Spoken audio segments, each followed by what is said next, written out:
எனக்கு வயது 20ஆவது. நான் என் அம்மா அப்பாவிற்கு ஒரே மகன். என்னோட உடம்பு நல்ல பலமானது. நான் எப்பவுமே கனவு கண்டது ஒரு பெரிய அரசாங்க அதிகாரியாக வேண்டும் என்பதுதான். அந்த கனவை நனவாக்க நான் நகரத்திற்கு போய் படிக்க வேண்டும் என்று முடிவு செய்தேன். என் பெற்றோர் என்னுடைய முடிவை மகிழ்ச்சியோடு ஏற்றுக்கொண்டார்கள். என் மேற்படிப்பிற்கான ஏற்பாடுகளை செய்ய அவர்கள் ஆர்வமாக இருந்தார்கள். நகரத்தில் என் பெரியப்பா மகன் ராஜேஷும் அவனுடைய மனைவி பிரியாவும் வசித்து வந்தார்கள். ராஜேஷ் அமெரிக்காவில் ஒரு முக்கிய நிறுவனத்தில் வேலை பார்த்து வந்தான். அதனால் அவன் பெரும்பாலான நேரம் அங்கேயே இருப்பான். அவன் வருடத்திற்கு ஒரு முறை அல்லது 2 முறைதான் இந்தியா வருவான். என் அப்பா ராஜேஷிடம் ஃபோன் செய்து என் படிப்பு விஷயத்தை பேசினார்கள். நான் நகரத்திற்கு வருகிறேன். எனக்கு தங்குமிடம் மற்றும் பிற உதவிகள் செய்ய சொன்னார்கள். உடனே ராஜேஷ் மிகுந்த மகிழ்ச்சியுடன் சித்தப்பா வினோத் ஹாஸ்டலில் தங்க வேண்டியதில்லை. அவனை என் வீட்டிற்கே அனுப்பி வையுங்கள். நான் அடிக்கடி இங்கு வருவதில்லை. என் மனைவி பிரியா மட்டுமே வீட்டில் இருப்பாள்.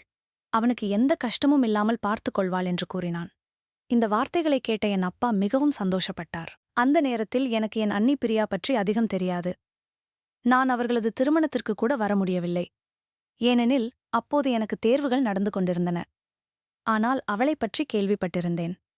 அவள் மிகவும் அழகானவள், படித்தவள், குடும்பத்தில் எல்லோரும் அவளைப் பற்றி நிறைய பாராட்டுவார்கள். என் பயணம் தொடங்கியது.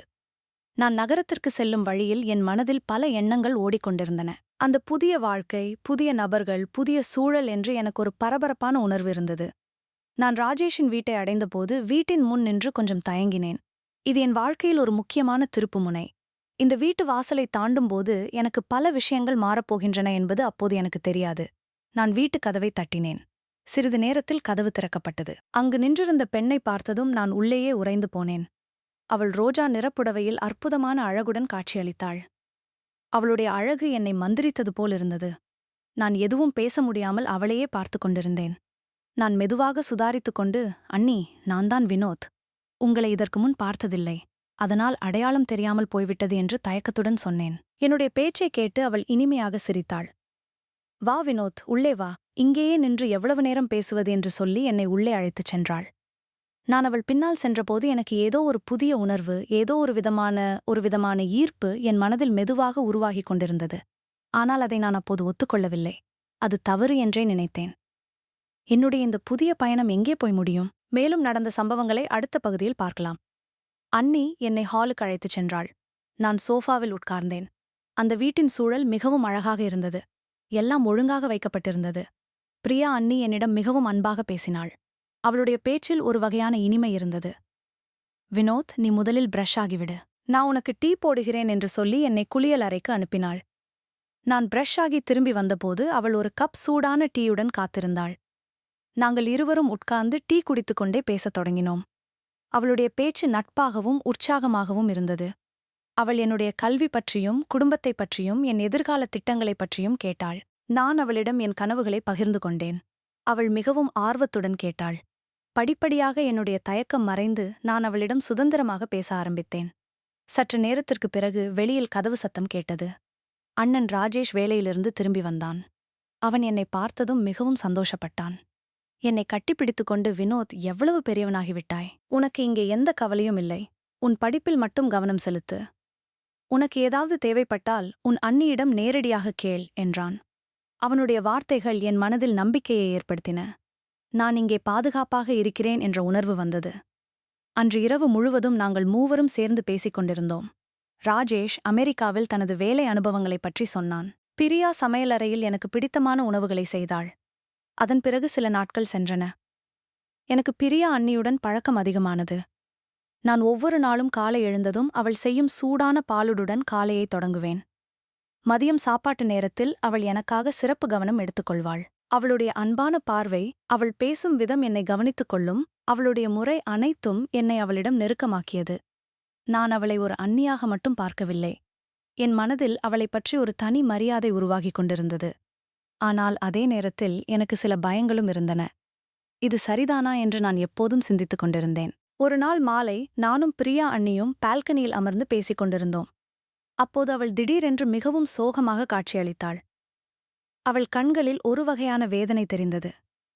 நான் கேட்டேன், அண்ணி, என்ன ஆச்சு? உங்களுக்கு ஏதாவது பிரச்சனையா? அவள் முதலில் எதுவும் பேசாமல் மௌனமாக இருந்தாள். பிறகு மெதுவாக வினோத், இந்த வீடு எவ்வளவு பெரியதாக இருந்தாலும் எனக்கு சில சமயங்களில் ரொம்ப தனிமையாக இருக்கிறதென்றால் அண்ணி ஏன் இப்படி தனிமைப்படுத்தப்பட்டதாக உணர்ந்தாள்? அவளுடைய கணவர் அமெரிக்காவில் இருந்தபோதிலும் அவளுக்குள் இருந்த வேதனை என்ன? அடுத்த பகுதியில் தெரிந்து கொள்வோம். பிரியா அண்ணியின் அந்த வார்த்தைகள் என் மனதை துளைத்தன. அவளுடைய கண்களில் நான் ஒரு ஆழ்ந்த சோகத்தை பார்த்தேன். நான் அவளிடம் மேலும் கேட்டபோது அவள் தன்னுடைய மனதை திறந்தாள். வினோத், உன்னுடைய அண்ணன் எனக்கு ரொம்ப பிடித்தவன். ஆனால் அவன் எப்போதும் என் அருகில் இருப்பதில்லை. அவன் அமெரிக்காவில் இருக்கும்போது நான் இங்கே முற்றிலும் தனியாகி விடுகிறேன்.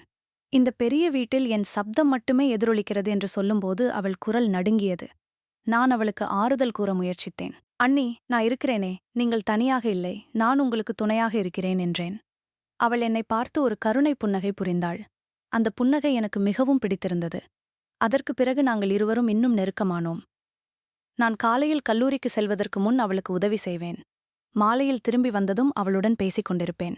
நாட்கள் செல்ல செல்ல அவளுடைய அழகும் பண்பும் என்னை வெகுவாக கவர்ந்தன. நான் அவளை அடிக்கடி பார்த்து கொண்டே இருந்தேன். எனக்கு அவளைப் பற்றிய எண்ணங்கள் நிறைய வந்தன. ஒவ்வொரு முறையும் நான் அந்த எண்ணங்களை அடக்க முயற்சித்தேன். இது தவறு, இது கூடாது என்று எனக்குள் சொல்லிக் கொண்டேன். ஆனால் என் இதயம் அதை ஏற்க மறுத்தது.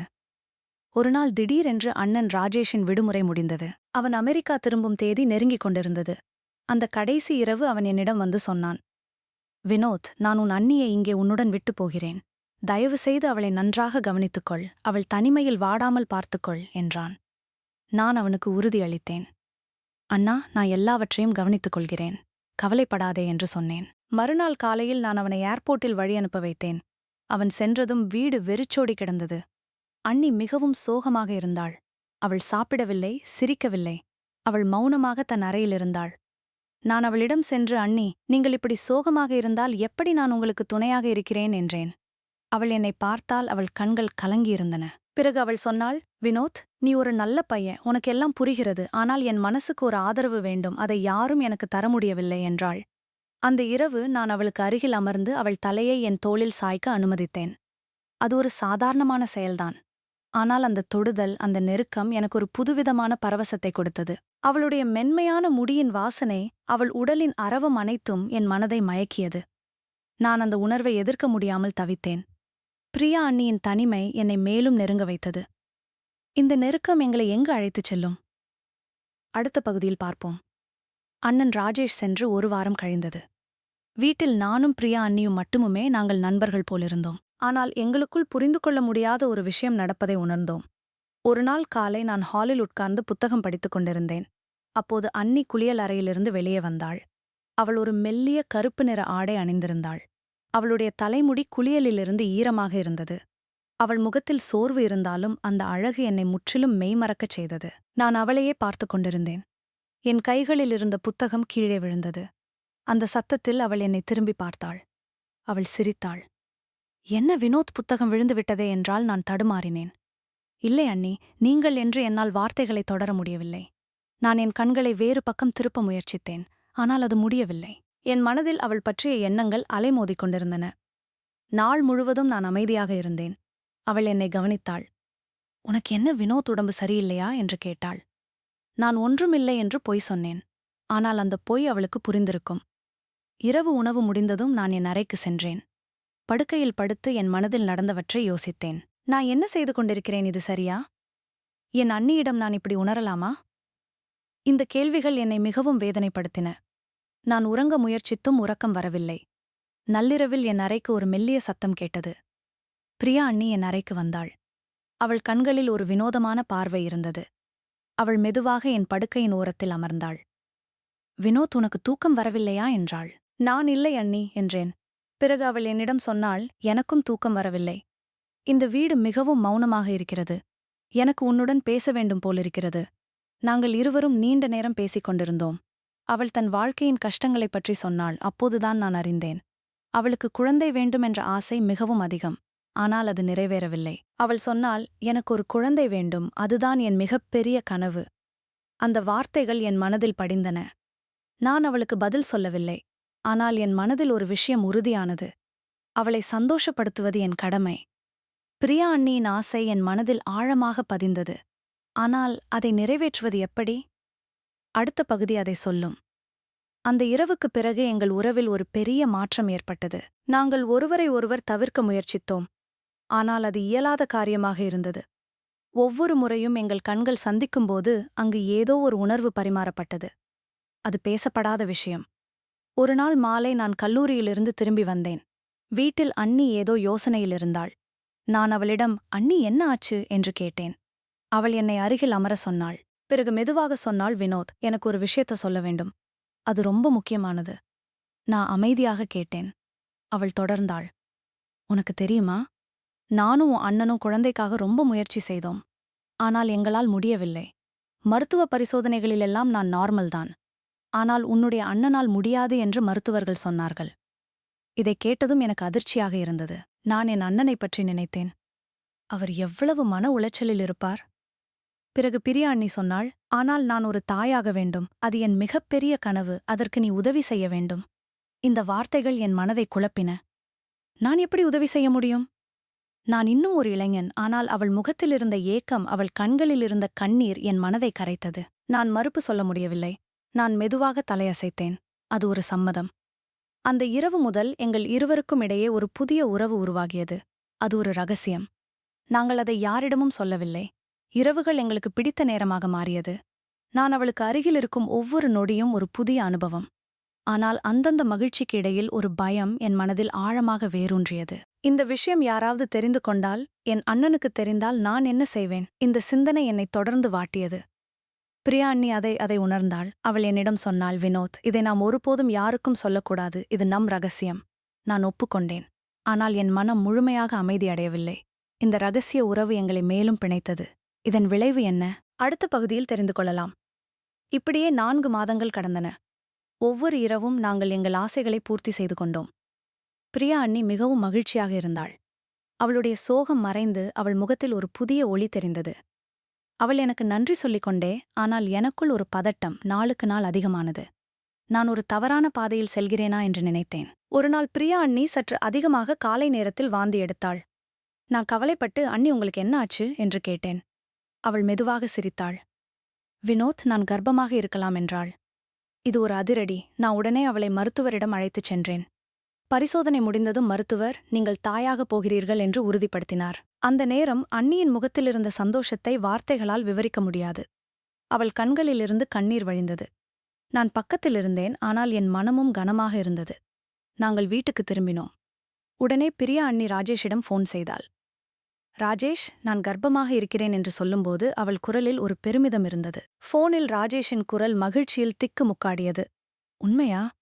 "அது மிகவும் மகிழ்ச்சி. நான் உடனே வருகிறேன்" என்றான். நான் அதை கேட்டுக்கொண்டிருந்தேன். என் மனதில் கலவையான உணர்வுகள். ஒருபுறம் அண்ணியின் சந்தோஷம் எனக்கும் சந்தோஷமாக இருந்தது. மறுபுறம் இந்த சந்தோஷத்தின் பின்னணியில் உள்ள உண்மை யாருக்கும் தெரியாது.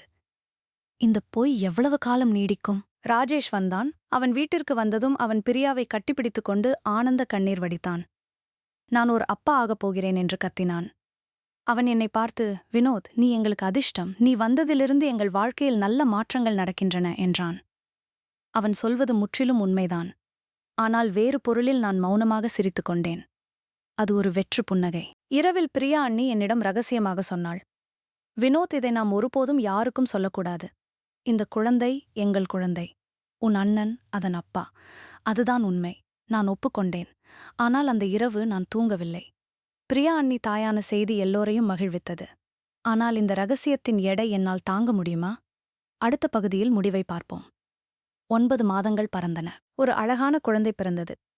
பிரியா அண்ணி ஒரு ஆண் குழந்தையை பெற்றெடுத்தாள். குழந்தையின் முகத்தை பார்க்கும்போது எனக்கு அது என் முகத்தை ஒத்திருப்பது போல் தோன்றியது. ஆனால் நான் அந்த எண்ணத்தை உடனே அடக்கிவிட்டேன். ராஜேஷ் அந்த குழந்தையை கையில் எடுத்துக்கொண்டு, "இவன் என் மகன்" என்று பெருமையுடன் சொன்னான். அவன் குழந்தையை பார்த்து பார்த்து ரசித்தான். பிரியா அண்ணி மிகவும் மகிழ்ச்சியாக இருந்தாள். அவளுடைய முகத்தில் ஒரு திருப்தி இருந்தது. அவள் என்னை தனித்து அழைத்து, "வினோத், உனக்கு நன்றி. நீ இல்லை என்றால் நான் ஒரு தாயாகியிருக்க மாட்டேன். நீ என் வாழ்க்கையின் சந்தோஷம்" என்றாள். நான் அவளை பார்த்து புன்னகைத்தேன். ஆனால் எனக்குள் ஒரு வெறுமை உருவாகத் தொடங்கியது. என் படிப்பு முடியும் நெருங்கியது. நான் ஒரு தனியார் நிறுவனத்தில் வேலை பெற்றேன். அது வேறு ஊரில் இருந்தது. நான் இந்த வீட்டை விட்டு போக முடிவு செய்தேன். ஒரு நாள் நான் பிரியா அண்ணியிடம் சொன்னேன், "அண்ணி, எனக்கு ஒரு வேலை கிடைத்துள்ளது. நான் இங்கிருந்து கிளம்ப வேண்டும்." இதைக் கேட்டதும் அவளுடைய கண்கள் கலங்கின. ஆனால் அவள் புரிந்து கொண்டாள். நீ ஒரு பெரிய ஆளாகிறாய் வினோத், உனக்கு வாழ்த்துக்கள். ஆனால் இந்த வீடு உனக்கு எப்போதும் தெரிந்ததென்றால் நான் கிளம்பும் நாள் வந்தது. என் சாமான்களை தயார் செய்தேன். குழந்தையை பார்த்தேன். அவன் என் பெயரை கூட சொல்ல கற்றுக்கொண்டிருந்தான். ராஜேஷ் என்னை கட்டிப்பிடித்தான். நீ எங்கள் குடும்பத்தில் ஒரு பாகம் வினோத். எப்போது வேண்டுமானாலும் வா என்றான். நான் வீட்டை விட்டு வெளியேறினேன். பின்னால் திரும்பி பார்த்தேன். பிரியா அண்ணி ஜன்னலில் நின்று கை அசைத்துக் கொண்டிருந்தால் நான் கிளம்பினேன். புது ஊர், புது வேலை, புது வாழ்க்கை, நான் மறக்க முயற்சித்தேன். ஆனால் என்னால் மறக்க முடியவில்லை. சில வருடங்களுக்குப் பிறகு நான் ராஜேஷின் குடும்பத்தை பார்க்கச் சென்றேன். அவர்களின் வாழ்க்கை மிகவும் மகிழ்ச்சியாக இருந்தது. குழந்தை வளர்ந்து ஒரு அழகான சிறுவனாக இருந்தான். அண்ணனும் அண்ணியும் ஒன்றாக இருந்தார்கள். பிரியா அண்ணி என்னை பார்த்து சிரித்தாள். அந்த புன்னகை எனக்கு ஒரு வகையான நிம்மதியை அளித்தது. நான் அவளிடம் மௌனமாக ஒரு விஷயத்தை உணர்த்தினேன். இது ரகசியமாகவே இருக்கட்டும். நான் திரும்பி என் வாழ்க்கையில் கவனம் செலுத்தினேன். இன்று வரை அந்த ரகசியம் எனக்குள் பாதுகாப்பாக உள்ளது. ஆனால் சில நேரங்களில் அந்த குழந்தையின் முகத்தில் என் பிம்பத்தை பார்ப்பதைப் போல் உணர்கிறேன். அது ஒரு வினோதமான உணர்வு. அது என்னை சந்தோஷமாகவும் சில நேரங்களில் வருத்தமாகவும் ஆக்குகிறது. இதைப் பற்றி நீங்கள் என்ன நினைக்கிறீர்கள்? உங்கள் கருத்துக்களை கீழே உள்ள கமெண்ட் பிரிவில் பகிர்ந்து கொள்ளுங்கள். நன்றி பார்த்தமைக்கு மிக்க நன்றி. இதுதான் என் கதையின் முடிவு. இந்த ரகசியம் எனக்குள் புதைந்து கிடக்கிறது. உங்கள் கருத்து எனக்கு முக்கியம். அடுத்த கதையில் சந்திப்போம்.